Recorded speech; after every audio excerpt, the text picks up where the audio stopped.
애청자 여러분 안녕하세요. 2025년 6월 21일 할텐서울 복음방송에서 보내드리는 주안의 하나 진행의 강승규입니다.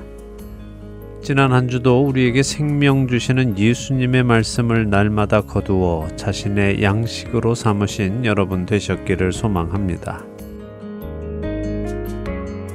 얼마 전 한국의 한 중학교 운동장에서는 체육 수업을 받던 학생이 선생님을 야구방망이로 때려 선생님의 갈비뼈를 부러뜨리는 일이 있었습니다. 참으로 끔찍하면서도 어떻게 학생이 선생님을 때릴 수 있는지, 더군다나 아직 중학생밖에 되지 않은 어린 학생이 어떻게 선생님께 그런 폭력을 휘두를 수 있는지 참으로 놀라운 사건이었습니다. 더 충격적인 것은 학생이 선생님을 때린 이유였는데요. 선생님이 학생을 나무라거나 징계를 하거나 해서 학생의 화가 표출된 것이 아니었습니다. 왜 선생님을 때렸느냐는 경찰의 질문에 학생은 선생님의 지도 방식이 마음에 들지 않아서 때렸다라고 답했습니다. 선생님께 배우는 학생이 선생님의 지도 방식이 얼마나 마음에 들지 않았기에 야구 방망이로 때려 갈비뼈를 부러뜨릴 정도였을까요? 참 놀라운 이유이지요. 하지만 이런 모습은 오늘날 우리 시대의 가치관이 어떤 것인지 보여주는 단적인 모습이기도 합니다. 첫 찬양 함께 하신 후에 말씀 나누겠습니다.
우리가 살아가는 오늘 이 세상은 자신이 주인이 되어 살아가야 한다는 가치관을 계속해서 주입시키고 있습니다.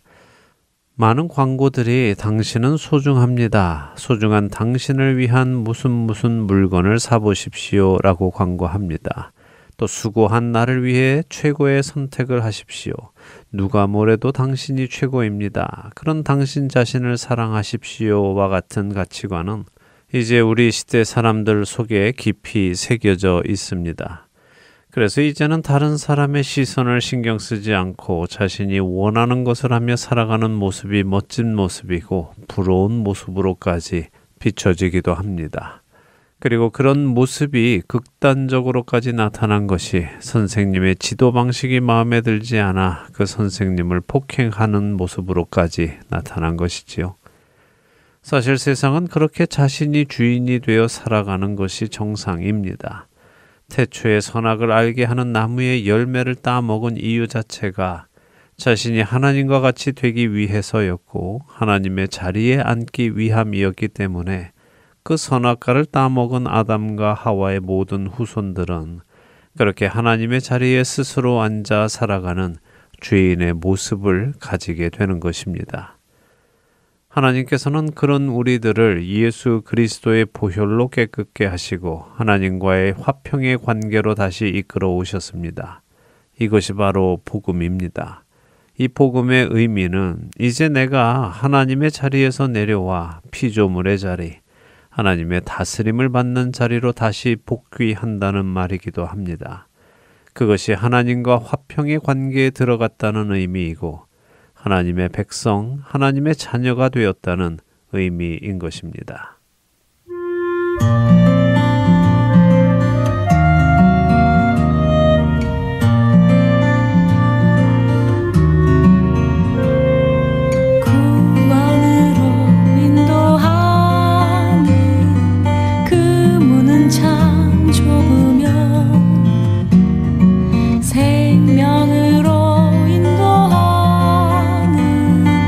그 길은 참 험하니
예수님을 통해 하나님과 화평의 관계에 들어갔다는 의미는 내가 그동안 앉아있던 보좌, 곧 내가 내 삶의 주인이 되어 살아왔던 그 자리에서 내려와 그 자리를 그 자리의 원래 주인이신 하나님께 내어드리고 자신은 이제 그 하나님의 말씀에 순종하며 살아가는 자가 되겠다 하는 의미입니다.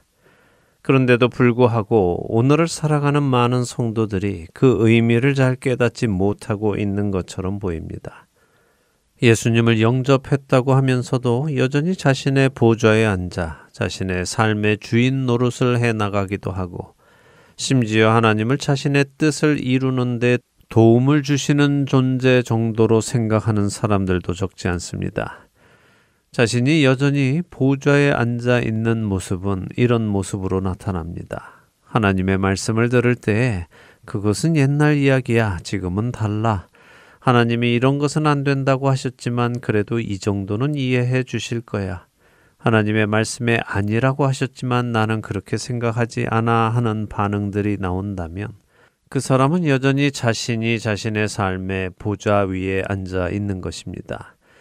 또한 비록 표현은 기도라는 표현을 사용하지만 그 기도의 내용이 하나님께 이 일은 이렇게 해결해 주시고 저 일은 저렇게 해결해 주시고 이 일은 이 방향으로 가도록 하시고 저 일은 저 방향으로 가도록 하십시오라며 자신의 삶에 일어나는 일들을 하나님께 어찌어찌 해달라고 주문하는 모습 역시 자신이 자신의 삶의 보좌 위에 앉아 있는 것입니다.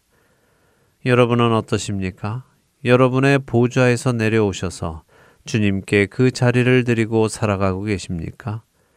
혹시 여전히 자신의 보좌 위에 앉아 자신의 삶을 스스로 운행하면서도 입으로만 하나님을 주님이라고 부르고 계시지는 않는지요?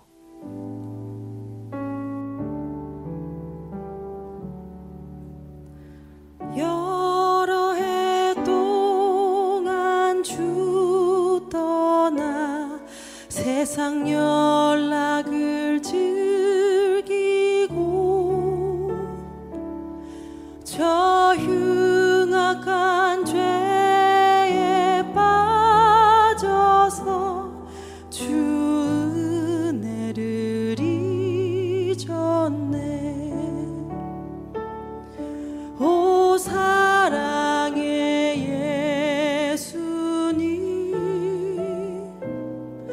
내 맘을 곧 엽니다. 곧 들어와 나와 함께하며 내 생명이 되소서. 죄악에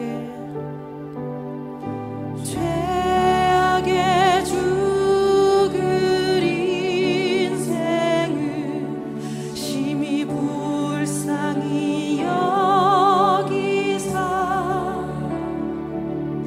저 하늘의 영광 버리고 이 세상에 오셔 죄악의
여러분과 함께 기도하는 1분 기도 시간으로 이어드립니다. 오늘은 아리조나 피오리아 베델교회 황석진 목사님께서 기도를 인도해 주십니다.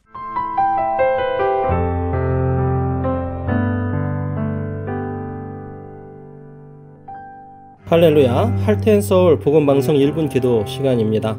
저는 피오리아 베델교회를 섬기고 있는 황석진 목사입니다.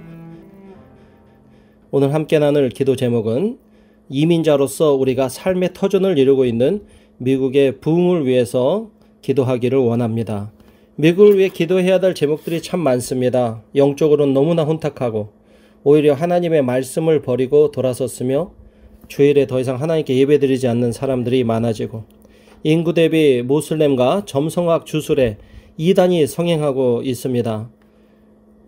누군가 복음을 다른 민족에게 전해 그 민족 전체 인구의 20%가 예수님을 믿게 되면 그 나라가 복음화되었다고 하는데, 미국은 오히려 다른 나라에 복음을 전하고 하나님을 저버린 더 이상 기독교 국가라고 할 수 없게 되었습니다. 우리가 한국에서 태어나 미국으로 이민하 미국에 살고 있는 이민자의 특성을 볼 때에 우리 한국을 위해서도 기도하고 북한을 위해서도 기도하지만 또한 우리가 삶의 터전을 이루고 있는 미국을 위해서도 간절히 기도해야 됩니다. 신명기 8장 12절에서 14절에 모세는 이스라엘 백성들에게 너희가 먹고 배부를 때 내 마음이 교만하여 내 하나님 여호와를 잊어버릴까 염려하노라 경고합니다. 1600년대 자유를 찾아 이 땅에 온 청교도로부터 시작된 믿음은 미국이 세계의 리더로 선하고 좋은 영향력을 끼치며 많은 나라와 민족들을 하나님의 손길이 되어 거두어 먹였습니다.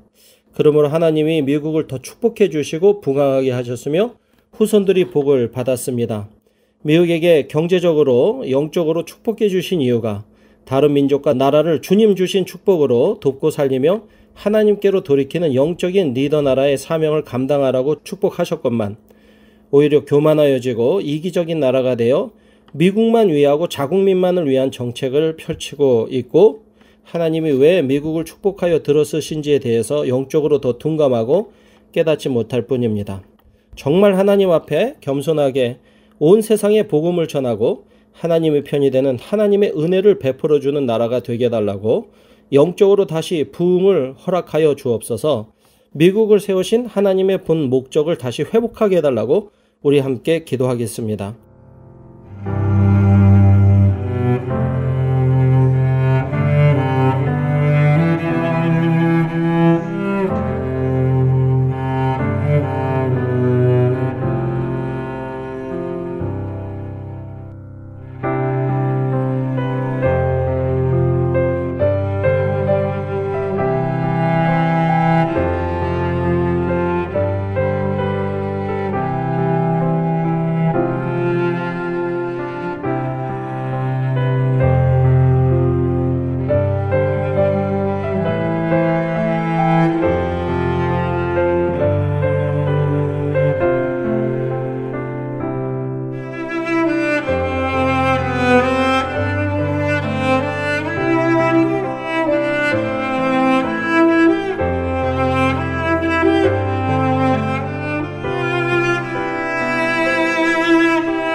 할렐루야. 하나님, 은혜로우신 하나님 아버지, 오늘날 사랑과 은혜를 베풀어 주시며 지켜주심에 감사드리고 저희의 마음을 다해 영광을 드리오니 기쁘게 받아 주시옵소서.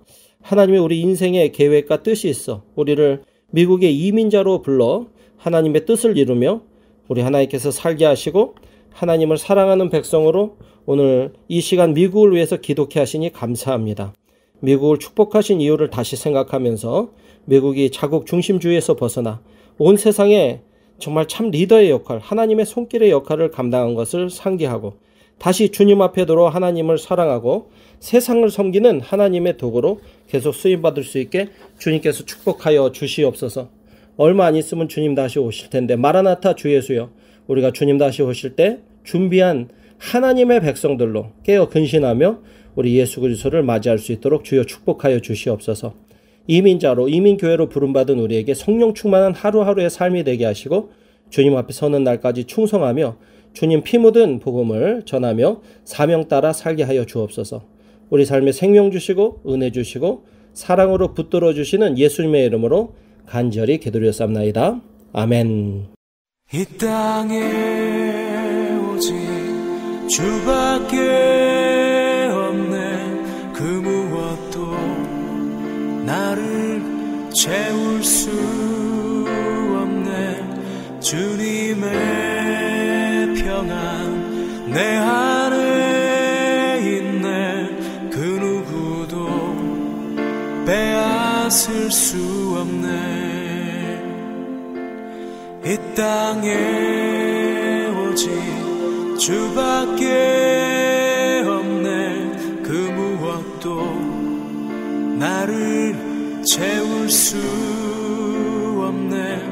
주님의 평안 내 안에 있네. 그 누구도 빼앗을 수 없네.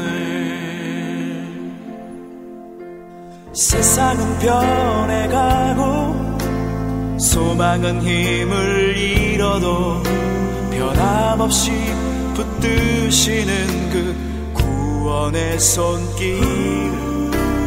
폭풍이 몰려와도 두려움 물러가네. 우리 위에 싸우시는 그 손을 의지해. 이 세상 어디에서 평안을 찾을 수 있나. 목숨까지 내어주신 그 깊은 사랑을 우리가 바래왔고 꿈꾸어왔던 미래가 그 한없는 사랑 안에서 열리고 있네. Yeah.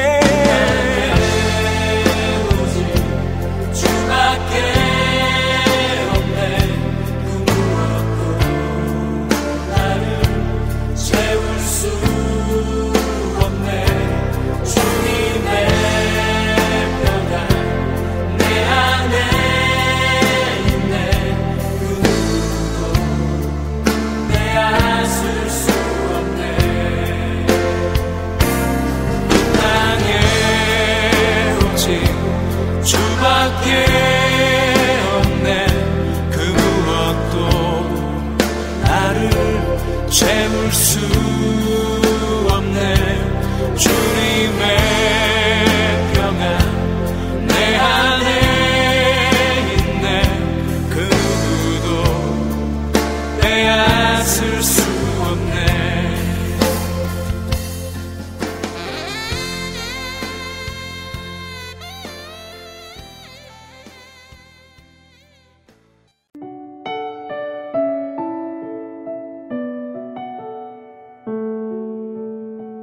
지역 마켓 및 여러 가지 한인업소는 복음을 전할 수 있는 선교의 좋은 통로입니다.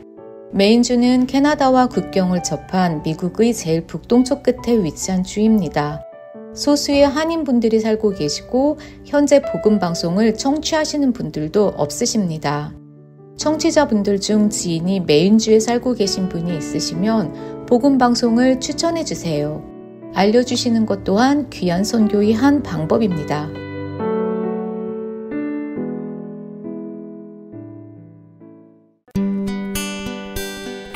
기쁜 소식 사랑으로 땅끝까지 전하는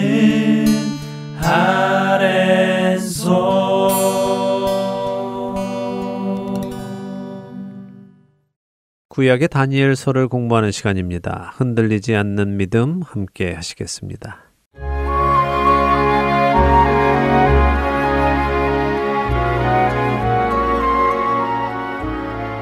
애청자 여러분 안녕하세요. 구약의 계시록이라 불리는 다니엘서를 공부하는 시간입니다.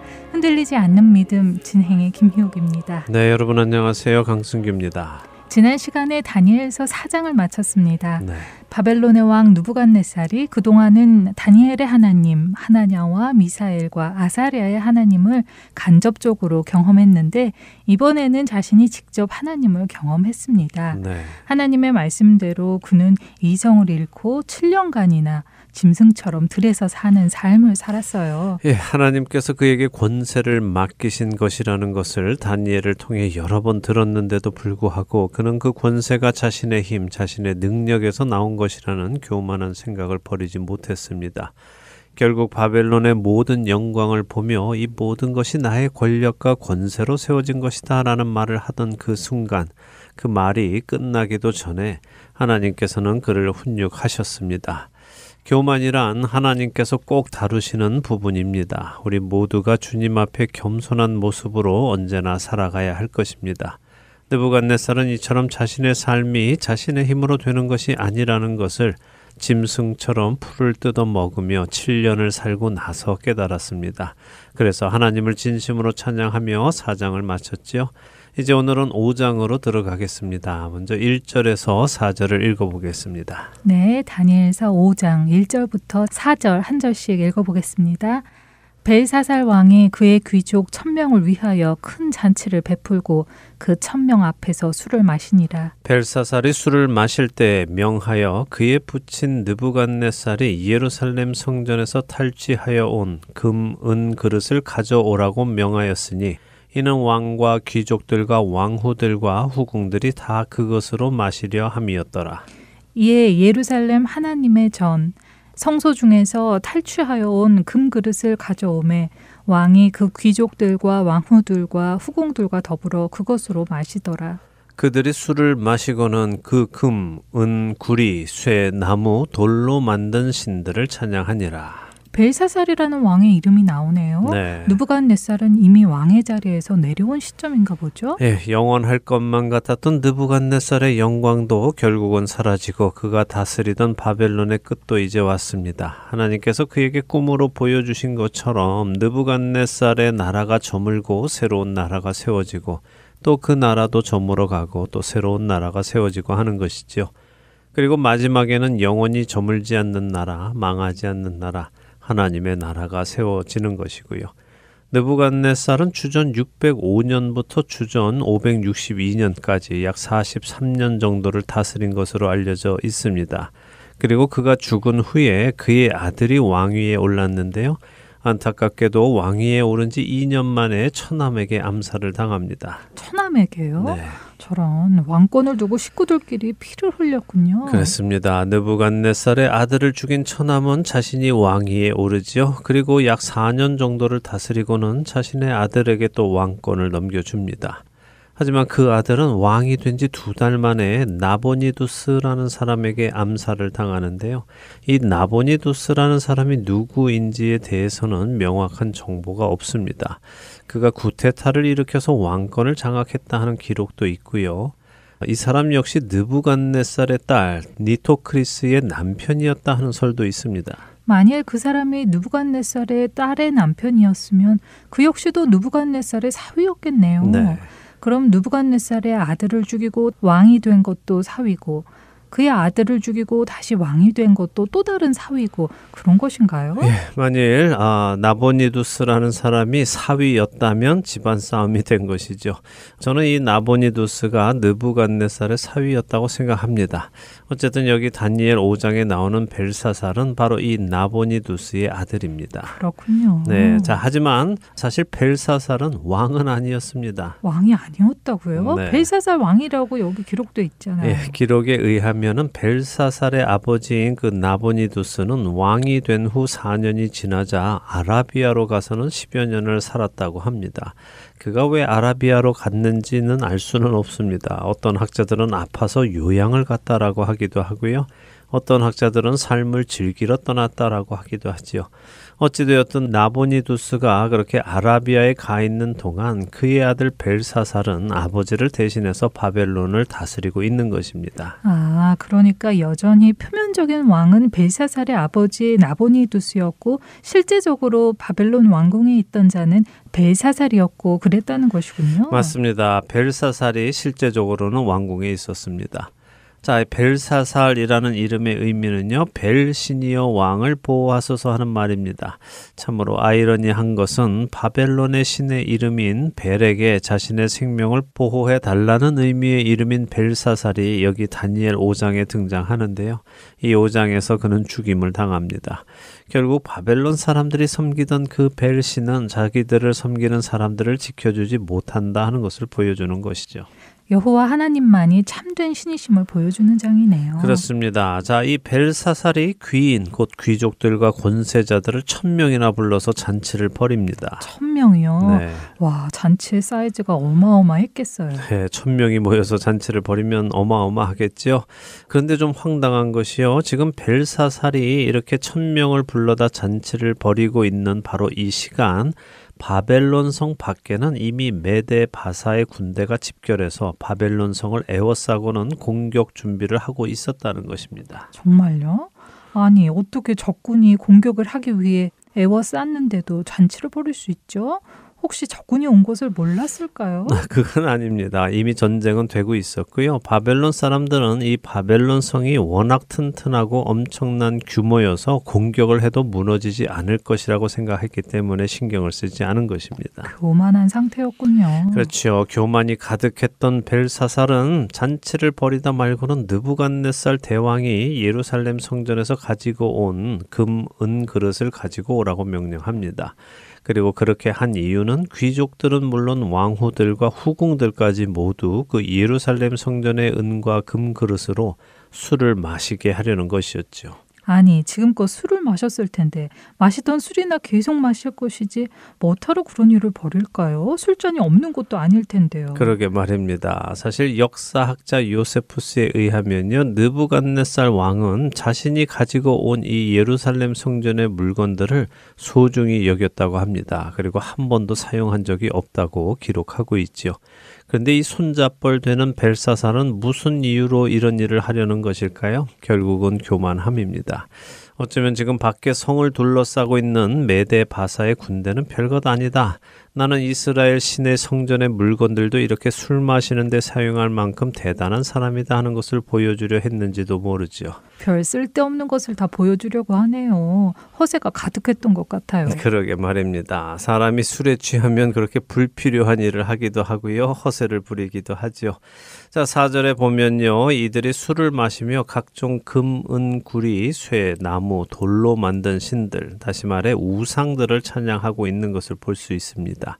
자, 이것을 통해서 처음 다니엘과 친구들이 이 바벨론에 잡혀왔을 때 자신들에게 주어진 포도주를 마시지 않은 이유를 추측할 수 있죠. 그러네요. 그 포도주도 우상들에게 바쳐진 포도주였기에 마시지 않은 것이군요. 그렇습니다. 바벨론 사람들은 술을 마시며 자신들의 신을 찬양하고 예배했습니다. 이렇게 자신들의 신을 찬양하며 다른 나라가 섬기는 신전에서 가지고 온 것들을 이용해서 술을 마시겠다는 것은 이 전쟁의 승리를 준 것이 자신들의 신이고 자신들의 신이 다른 나라의 신을 이겼다 하는 것을 찬송하는 행위인 것입니다. 그러나 느부갓네살 왕은 그것이 사실이 아니라는 것을 큰 어려움을 겪으며 깨달았습니다. 이스라엘의 신이 연약해서 바벨론의 신에게 패한 것이 아니라 오직 이스라엘의 여호와 하나님이 참된 신이시고 그분은 권세를 주고 싶은 자에게 주시는 분이라는 것을 7년 동안 짐승처럼 살면서 배운 것이죠. 그런데 벨사살은 그 사실을 모르고 있는 것이네요. 네, 모르고 있습니다. 자, 벨사살의 명령대로 신하들이 하나님의 성소에서 탈취해 온 금 그릇을 가지고 왔고 벨사살은 하나님의 금그릇에 술을 부어 마시며 우상을 찬양합니다. 이제 어떤 일이 일어날까요? 5절에서 9절 읽어보겠습니다. 네, 다니엘 5장 5절에서 9절입니다. 그때 사람의 손가락들이 나타나서 왕궁 촛대 맞은편 석회 벽에 글자를 쓰는데 왕이 그 글자 쓰는 손가락을 본지라. 이에 왕의 즐기던 얼굴빛이 변하고 그 생각이 번민하여 넓적다리 마디가 녹는 듯하고 그의 무릎이 서로 부딪힌지라. 왕이 크게 소리질러 술객과 갈대아 술사와 점쟁이를 불러오게 하고 바벨론의 지혜자들에게 말하되 누구를 막론하고 이 글자를 읽고 그 해석을 내게 보이면 자주색 옷을 입히고 금사슬을 그의 목에 걸어주리니 그를 나라의 셋째 통치자로 삼으리라 하니라. 그때 왕의 지혜자가 다 들어왔으나 능히 그 글자를 읽지 못하며 그 해석을 왕께 알려주지 못하는지라. 그러므로 벨사살 왕이 크게 번민하여 그의 얼굴빛이 변하였고 귀족들도 다 놀라니라. 네. 손가락이 나타나서 벽에 글을 쓰는 그 장면이군요. 네. 이 장면은 어떤 모습이었을까요? 잘 상상이 안 돼요. 예, 잘 안 되죠. 여기 한국어 번역은 사람의 손가락들이 나타났다라고 해서요. 마치 여러 개의 손가락들이 나타나서 글을 쓴 것처럼 오해할 수도 있는데요. 원어로 보면 손의 가락들입니다. 그래서 이 말은요. 손목으로부터 이어지는 손 전체를 이야기합니다. 그러니까 손가락이 나타난 것이 아니라 손이 나타났고 그 손에 손가락이 글을 쓴 것이죠. 하나님을 모욕하는 일을 하던 벨사살은 술을 마시다가 손이 나와서 벽에 글을 쓰는 것을 보았습니다. 고고학자들에 따르면 당시 바벨론 성 왕궁 벽의 크기는 약 55피트 높이에 170피트 길이라고 합니다. 미터로 하면 얼마나 되나요? 예, 높이가 18m, 넓이는 56m죠. 그럼 엄청 높고 넓은 벽이었겠네요. 네, 자, 그 큰 벽에 자그마한 글씨를 쓰지는 않았을 것이고요. 모두가 볼 수 있을 만큼 큰 글씨로 써졌을 것이라고 생각합니다. 어쨌든 술을 마시던 벨사살이 그 모습을 보고 얼굴빛이 변했습니다. 원어로 보면 얼굴빛이 사라졌다 하는 말입니다. 넓적다리가 녹는 것 같고 두 무릎이 서로 부딪힐 정도로 벌벌 떨었다는 것이네요. 네. 센 척 하더니 엄청 겁이 났군요. 예, 지금 이스라엘의 신을 조롱하고 있었는데 손이 나타나서 벽에 글을 쓰는 엄청난 일이 일어나니 두려울 수밖에 없었겠지요. 자, 이렇게 두려우니 그도 느부갓네살처럼 갈대아 술사들과 점쟁이들을 불러다가 벽에 쓰여진 글의 의미를 물으면서 누구든지 해석을 해주면 나라의 셋째 통치자로 삼겠다라고 합니다. 아, 오늘 시작에 설명해 주신 것처럼 벨사살의 아버지 나보니두스가 1인자고 자신이 2인자니까 그 다음인 3인자로 세워주겠다는 것이군요. 맞습니다. 자, 그러나 아무도 그 글을 읽지 못했습니다. 읽지 못하니 해석도 못하죠. 그러자 벨사살이 더욱 크게 번민하고 그 자리에 있던 모든 사람들이 두려워하게 되었습니다. 이번에는 10절에서 12절 읽어보죠. 네, 다니엘 5장 10절에서 12절입니다. 왕비가 왕과 그 귀족들의 말로 말미암아 잔치하는 궁에 들어왔더니 이에 말하여 이르되 왕이여 만수무강하옵소서. 왕의 생각을 번민하게 하지 말며 얼굴빛을 변할 것도 아니니이다. 왕의 나라에 거룩한 신들의 영이 있는 사람이 있으니 곧 왕의 부친 때에 있던 자로서 명철과 총명과 지혜가 신들의 지혜와 같은 자니이다. 왕의 부친 느부갓네살 왕이 그를 세워 박수와 술객과 갈대아 술사와 점쟁이의 어른을 삼으셨으니 왕이 벨드사살이라 이름하는 이 다니엘은 마음이 민첩하고 지식과 총명이 있어 능히 꿈을 해석하며 은밀한 말을 밝히며 의문을 풀 수 있었나이다. 이제 다니엘을 부르소서. 그리하시면 그가 그 해석을 알려드리리이다 하니라. 네. 오, 왕비가 다니엘을 소개하는군요. 네, 이 왕비는 벨사살의 아내가 아니라 벨사살의 어머니입니다. 왜냐하면 왕후들과 후궁들은 이미 여기서 함께 술을 마시고 있었기 때문이죠. 이 왕비의 이야기를 들어보면 저는 이 왕비가 느부갓네살의 딸 니토크리스라고 생각을 합니다. 자신의 아버지 당시에 다니엘이 어땠는지를 잘 알고 있기 때문에 그렇죠.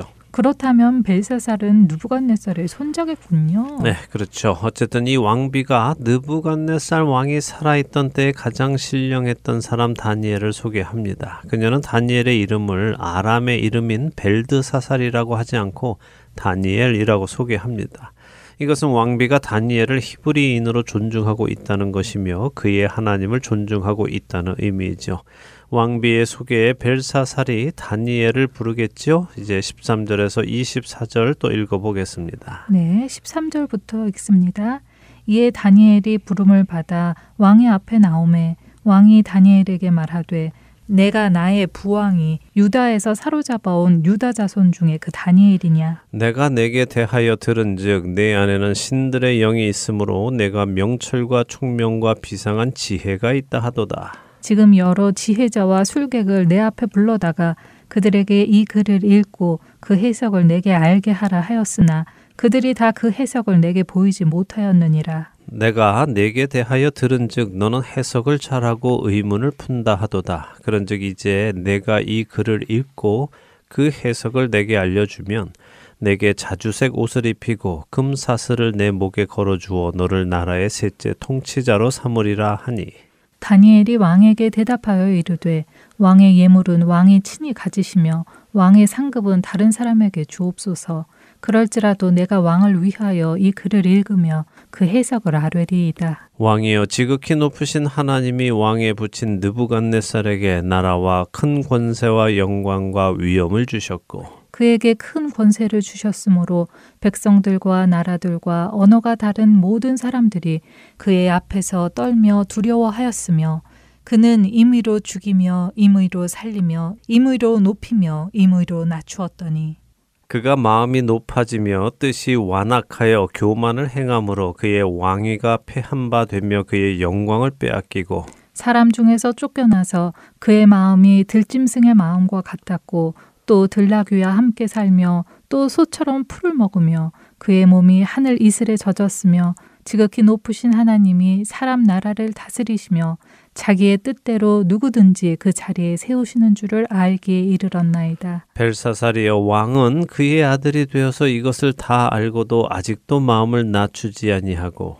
도리어 자신을 하늘의 주제보다 높이며 그의 성전 그릇을 왕 앞으로 가져다가 왕과 귀족들과 왕후들과 후궁들이 다 그것으로 술을 마시고 왕이 또 보지도 듣지도 알지도 못하는 금, 은, 구리, 쇠와 나무, 돌로 만든 신상들을 찬양하고 도리어 왕의 호흡을 주장하시고 왕의 모든 길을 작정하시는 하나님께는 영광을 돌리지 아니한지라. 이러므로 그의 앞에서 이 손가락이 나와서 이 글을 기록하였나이다.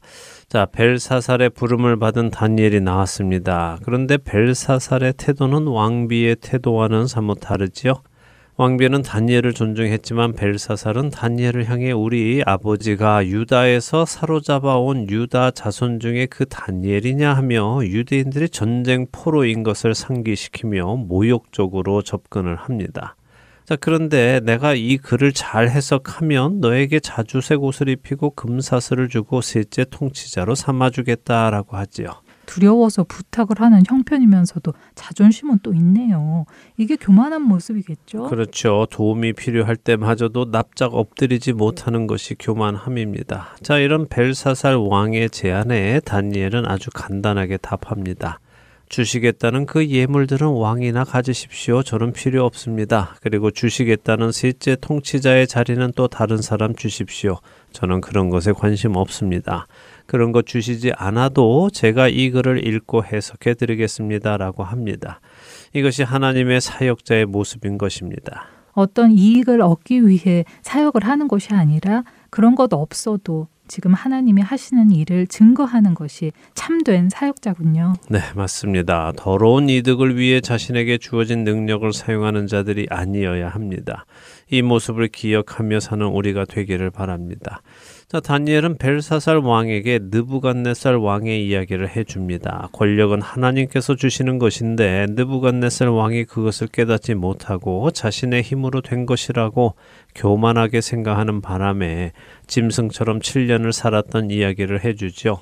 그런데 당신은 그런 사실을 다 보고도 깨닫지 못하고 이렇게 교만하게 자신을 하나님보다 더 높이고 거룩하신 하나님의 성전 그릇에 술을 따라 마시며 흥청망청 놀며 우상들을 찬양하니 당신의 호흡을 주장하시고 모든 길을 계획하시고 인도하시는 그 하나님을 우습게 알고 모욕한 것입니다. 라고 합니다. 그래서 이 손이 나와서 이 글을 기록한 것이다. 라고 하며 오늘 이 일이 일어난 과정을 설명해 주고 있죠. 그럼 벨사살도 느부갓네살의 그런 모습을 다 본 것이군요. 그런데도 배우지 못했고요. 네. 안타깝네요. 우리도 성경을 통해 또 우리 믿음의 선배들의 삶을 통해 배워야 하는데 배우지 못하고 똑같은 길을 갈 때가 많은 것 같은데 그런 우둔한 모습을 빨리 버려야 할 것 같아요. 그렇습니다. 로마서 15장 4절은 무엇이든지 전에 기록된 바는 우리의 교훈을 위해 기록된 것이다 라고 하시죠. 우리는 성경을 통해 간접 경험을 하며 잘못된 길, 사망의 길에서 돌이켜 나와 올바른 길로 가야 하는 것입니다. 벨사살은 그 일을 하지 못했죠. 그 벨사살의 모습을 보고 우리는 또 배워야 할 것입니다. 자, 이제 다음 주에는 아무도 읽지 못하는 이 글이 무슨 의미인지 다니엘이 해석해주는 부분을 보도록 하겠습니다. 궁금하네요. 어떤 의미인지요. 오늘도 다니엘의 모습을 보며 하나님 나라의 백성이 하나님 나라의 사역자가 어떤 모습으로 살아가야 하는지 또 생각해 보게 됩니다. 한 주간도 하나님의 백성으로 합당하게 살아가는 우리 모두 되기를 바라며 흔들리지 않는 믿음 여기에서 마치겠습니다. 네, 저희는 다음 주에 다시 뵙겠습니다. 안녕히 계십시오. 안녕히 계세요.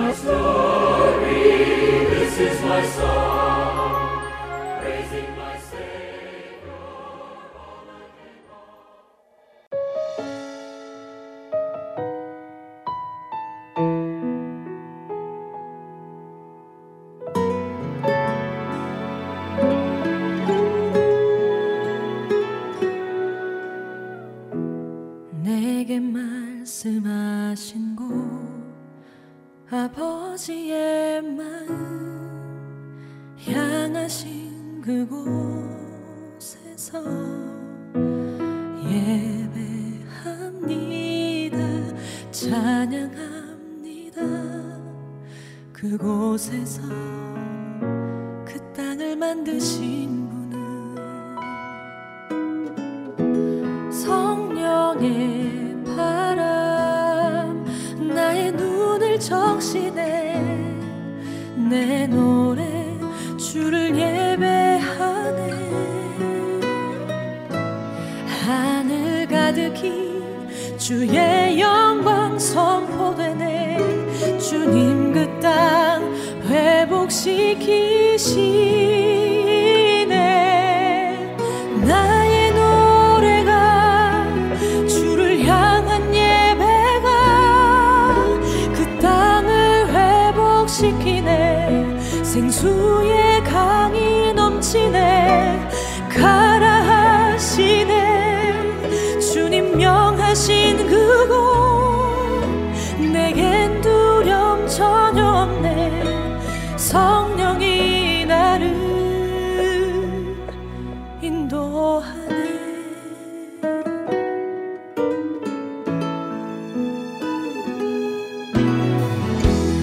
내게 말씀하신 곳 아버지의 마음 향하신 그곳에서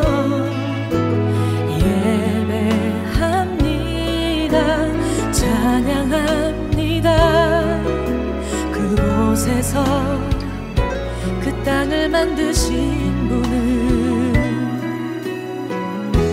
성령의 바람 나의 눈을 적시네. 내 노래 주를 예배하네. 하늘 가득히 주의 영광 선포되네. 주님 그 땅 회복시키시네. 나의 노래가 주를 향한 예배가 그 땅을 회복시키네.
믿음이란 하나님이 진리이시고 그분의 말씀이 곧 생명으로 우리를 인도하시는 것임을 믿기에 자신의 삶의 모든 방식을 내려놓고 하나님의 말씀에 자기 자신을 맞추어 살아가는 것을 의미합니다. 단순히 하나님이 존재하신다는 사실을 믿거나 예수님이 하나님의 아들이시라는 것을 믿거나 그분이 십자가에서 죽으시고 사흘 만에 부활하셨다 하는 그 사실들을 믿는 것에 끝나지 않는 것입니다. 이 사실들을 믿기 때문에 그분의 말씀에 나를 맞추어 가는 것, 그것이 믿음입니다. 그래서 야고보 사도는 행함이 없는 믿음은 죽은 것이라고 야고보서 2장에서 여러 번 강조하시는 것이죠. 믿음의 선배들을 한번 생각해 보시기 바랍니다. 홍수를 내릴 것이니 방주를 지으라는 하나님의 말씀에 노아는 방주의 모양이나 사이즈를 자신이 원하는 모습으로 짓게 해달라고 요구하지 않았고 비를 어느 만큼 어느 때에 내려달라고 요구하지도 않았습니다. 고향과 친척과 아버지의 집을 떠나 내가 네게 보여줄 땅으로 가라는 음성을 들은 아브라함은 자신이 가고 싶은 땅을 하나님께 알려드리며 그 땅으로 가게 해달라고 요청하지 않았습니다. 사랑하는 독자 이삭을 번제로 바치라는 하나님의 음성에 그것만은 안 된다거나 다른 사람을 바치게 해달라고 하지 않았습니다. 요셉이나 다니엘은 자신들이 원하는 나라의 총리가 되게 해달라고 하지도 않았지요. 그러나 한편으로 또 많은 믿음의 선배들이 자신들의 생각을 주장하기도 했었습니다. 야곱은 자신의 방법으로 장자의 축복을 받으려 했고 모세는 자신의 힘으로 이스라엘 백성들을 도우려 했습니다. 다윗은 자신의 권력으로 우리아의 아내를 빼앗으려 했고 요나는 자신의 기준으로 니느웨의 회개를 막으려 했습니다. 그러나 이들 모두는 하나님의 훈련을 통해 자신들의 잘못된 생각들을 깨닫고 주권을 하나님께 온전히 내어드리는 사람들로 변해갔습니다. 사랑하는 할텐 서울 복음방송의 청자 여러분, 우리가 날마다 기억해야 하는 것, 그것은 우리 각자의 삶의 주인은 나 자신이 아니라는 사실입니다. 우리가 자신의 보좌에 앉아 있으려는 것은 선악을 알게 하는 나무의 열매를 따 먹었기 때문입니다. 그것이 죄의 시작이었고 그것이 하나님을 대적하는 시작이었습니다. 이제 우리가 예수 그리스도를 통하여 하나님의 자녀가 되었다면 우리는 선악을 알게 하는 나무의 열매를 따먹기 이전으로 돌아가야 합니다. 하나님의 온전하신 다스림 안으로 자신을 넣고 그 다스림을 받으며 기쁨으로 살아가야 하는 것입니다. 이것이 바로 예수님께서 십자가를 통해 이루어 주신 회복입니다. 뿐만 아니라 예수님은 십자가를 통해 우리 모두가 따라야 할 표본, 회복된 모습이 무엇인지도 보여주셨습니다. 너희 안에 이 마음을 품으라. 곧 그리스도 예수의 마음이니 그는 근본 하나님의 본체시나 하나님과 동등됨을 취할 것으로 여기지 아니하시고 오히려 자기를 비워 종의 형체를 가지사 사람들과 같이 되셨고 사람의 모양으로 나타나사 자기를 낮추시고 죽기까지 복종하셨으니 곧 십자가의 죽으심이라. 빌립보서 2장 5절에서 8절의 말씀입니다. 하나님이시면서도 하나님의 자리에서 내려오셔서 죽기까지 하나님 아버지께 순종하신 예수님, 그 예수님의 마음을 우리가 품어야 한다고 성경은 말씀하십니다. 죽기까지 복종하신 예수님의 모습이 바로 우리가 따라야 할 모습입니다. 하나님의 방식이 내 마음에 들지 않는다고, 하나님의 말씀에 동의할 수 없다고 자기 스스로 새로운 방식을 만들어가는 사람들은 선생님의 지도 방식이 마음에 들지 않는다고 선생님을 폭행한 중학생보다 더 큰 죄를 저지르고 있다는 사실을 기억하시기 바랍니다. 하나님의 백성이 되었다면 자신의 보좌에서 내려와 하나님의 다스림을 받으며 살아가시기를 바랍니다. 겸손의 자리에서 하나님의 하나님 되심을 기뻐하며 그분의 말씀에 자신을 맞추어가며 변화로 나아가는 참된 성도가 되는 저와 애청자 여러분이 되시기를 소망하며 오늘 주안의 하나 여기에서 마치도록 하겠습니다. 함께해 주신 여러분들께 감사드리고요. 저는 다음 주 이 시간 다시 찾아뵙겠습니다. 지금까지 구성과 진행의 강순기였습니다. 애청자 여러분 안녕히 계십시오.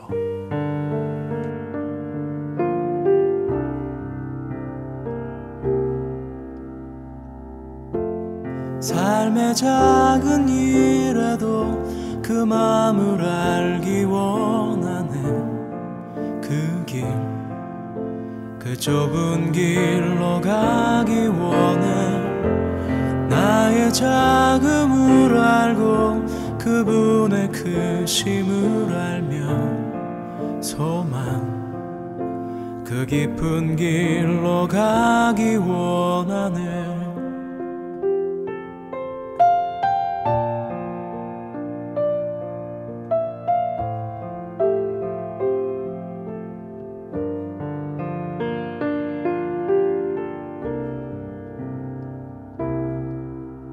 저 높이 솟은 산이 되기보다 여기 오름직한 동산이 되길. 내가 아는 길만 비추기보다는 누군가의 길을 비춰준다면 내가 노래하듯이 또 내가 얘기하듯이 살길 난 그렇게 죽기 원하네. 삶의 한 절이라도 그분을 담기 원하네. 사랑, 그 높은 길로 가기 원하네.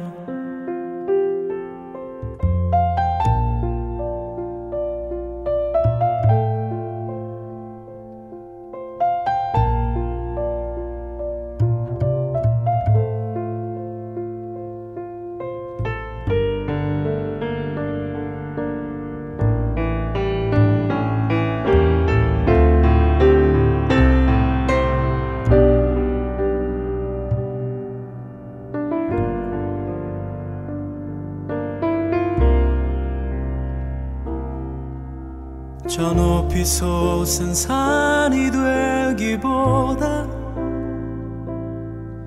여기 오름직한 동산이 되길. 내가 아는 길만 비추기보다는 누군가의 길을 비춰준다면